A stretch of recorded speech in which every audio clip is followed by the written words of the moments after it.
Church അപ്ഡേറ്റ്സിലേക്ക് സ്വാഗതം. തൃശൂരിന്റെ Christmas ആഘോഷങ്ങൾക്ക് സമാപനം കുറിച്ച് 15,000-ലേറെ ക്രിസ്തുമസ് പാപ്പമാർ പങ്കെടുത്ത മെഗാ ബോൺനത്താലെ 2024 ജില്ലയിലെ 107 ഇടവകകളിൽ നിന്നുള്ള ക്രിസ്തുമസ് പാപ്പമാർ ബോൺനത്താലയുടെ ഭാഗമായി. 60 അടിയിലേറെ ഉയരമുള്ള ചലിക്കുന്ന ഈദംതോട്ടവും 21 നിശ്ചല ദൃശ്യങ്ങളുമാണ് ഇത്തവണത്തെ ബോൺനത്താലയുടെ പ്രത്യേകത. ആയിരക്കണക്കിന് ആളുകൾ പങ്കെടുക്കുന്ന ബോൺനത്താലയോടനുബന്ധിച്ച് തൃശൂർ നഗരത്തിൽ ഗതാഗത നിയന്ത്രണം ഏർപ്പെടുത്തിയിരുന്നു. യുദ്ധത്തിന്റെ ദുരിതത്തിൽ ജീവിതം വഴിമുട്ടിയ ക്രൈസ്തവർക്ക് ക്രിസ്തുമസ് കാലത്ത് ആശ്വാസം പകർന്നുകൊണ്ട് ജെറുസലേമിലെ ലത്തീൻ പാത്രിയാർക്കീസ് കർദിനാൾ പിസബെല്ല ഗാസ സന്ദർശിച്ചു. ഹോളി ഫാമിലി ദേവാലയത്തിൽ വെച്ച് ക്രിസ്തുമസ് വിശുദ്ധ കുർബാന അർപ്പിച്ച പാത്രിയാർക്കീസ് വിശുദ്ധ കുർബാനയ്ക്ക് ശേഷം ക്രിസ്തുമസ് ട്രീയും പുൽക്കൂടും ആശീർവദിച്ചു. ഗാസയിലെ ഇടവക ജനങ്ങളുമായി നിത്യവും നടത്തുന്ന ഫോൺ കോളിനിടെ കഴിഞ്ഞ ആഴ്ച പാത്രിയാർക്കീസ് ഫ്രാൻസിസ് പാപ്പയുമായി സംസാരിച്ചിരുന്നു. യുദ്ധം ആരംഭിച്ച ശേഷം ഇത് 2ാം തവണയാണ് പാത്രിയാർക്കീസ് ഗാസ സന്ദർശിക്കുന്നത്. ഗാസയിൽ ചവർ കൂമ്പാരങ്ങളും ശുചിത്വമില്ലായ്മയും മാത്രമേ കാണാനുള്ളൂവെന്ന് പറഞ്ഞ പാത്രിയാർക്കീസ് സ്ഫോടനങ്ങളുടെ ശബ്ദവും ഡ്രോണുകളുടെ ഇരമ്പലും മാത്രമാണ് കേൾക്കുന്നതെന്നും കൂട്ടിച്ചേർത്തു.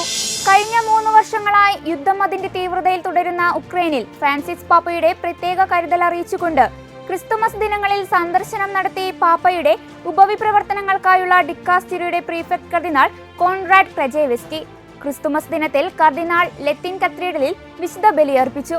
നിരവധി വിശ്വാസികൾ തിരുക്കർമ്മങ്ങളിൽ പങ്കെടുത്തു. പിറവി തിരുനാൾ ദിനങ്ങളിലും റഷ്യ വൻ ആക്രമണമാണ് നടത്തിയത്. ആക്രമണത്തിൽ ഉക്രൈൻ ഊർജ്ജ സംഭരണ കേന്ദ്രം പൂർണ്ണമായും നശിച്ചു. ഫ്രാൻസിസ് പാപ്പ ഉക്രൈൻ ജനതയ്ക്ക് ക്രിസ്തുമസ് ദിനത്തിൽ നൽകിയ വിവിധ സഹായങ്ങളുമായിട്ടാണ് കർദിനാൾ പ്രദേശത്ത് എത്തിച്ചേർന്നത്.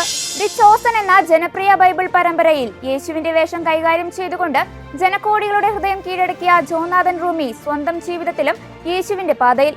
പാവപ്പെട്ട ക്രൈസ്തവരായ കുട്ടികളുടെ സ്വപ്നങ്ങൾ സാക്ഷാത്കരിക്കുവാൻ സഹായിക്കുന്ന അൺബൗണ്ട് എന്ന കാത്തലിക് ചൈൽഡ് സ്പോൺസർഷിപ്പ് സന്നദ്ധ സംഘടനയുടെ ശ്രമങ്ങളിൽ പങ്കാളിയായിക്കൊണ്ട് കഴിഞ്ഞ 1 വർഷമായി താൻ സ്പോൺസർ ചെയ്തു വരുന്ന റുവാണ്ടയിൽ നിന്നും താൻസാനിയയിൽ നിന്നുമുള്ള കുട്ടികളുമായി നേരിട്ട് നടത്തിയ കൂടിക്കാഴ്ച ഹൃദയസ്പർശിയായി.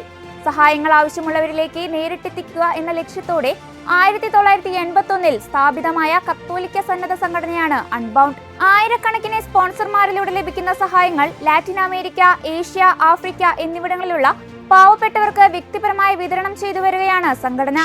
അപരനെ കുറിച്ച് നല്ലത് പറയുകയും പരദൂഷണം പറയാതിരിക്കുകയും ചെയ്യുന്നത് എളിമയുടെ ആവിഷ്കാരമാണെന്ന് ഫ്രാൻസിസ് മാർപ്പാപ്പ. റോമൻ കൂരിയായിലെ അംഗങ്ങൾക്ക് പതിവ് പോലെ ഇക്കൊല്ലവും തിരുപ്പിറവി തിരുനാൾ ആശംസകളേകുന്നതിനെ വത്തിക്കാനിൽ നടത്തിയ കൂടിക്കാഴ്ച വേളയിൽ അവരെ സംബോധന ചെയ്യുകയായിരുന്നു ഫ്രാൻസിസ് പാപ്പ. ഒരു സഭാ സമൂഹം സന്തോഷത്തോടെയും സാഹോദര്യത്തോടെയും ജീവിക്കുന്നത് അതിലെ അംഗങ്ങൾ മറ്റുള്ളവരെ കുറിച്ച് മോശമായി ചിന്തിക്കാതെയും സംസാരിക്കാതെയും എളിമയുടെ പാതയിലൂടെ സഞ്ചരിക്കുന്നതിനെ അനുപാതികമായിട്ടാണെന്നും കർത്താവിന്റെ മനുഷ്യാവതാര രഹസ്യത്തിന്റെ കാതലായ ഘടകമാണ് ഈ എളിമയെന്നും പാപ്പ ഉദ്ബോധിപ്പിച്ചു. ഇതോടെ ചർച്ച് അപ്ഡേറ്റ്സ് പൂർണ്ണമാകുന്നു.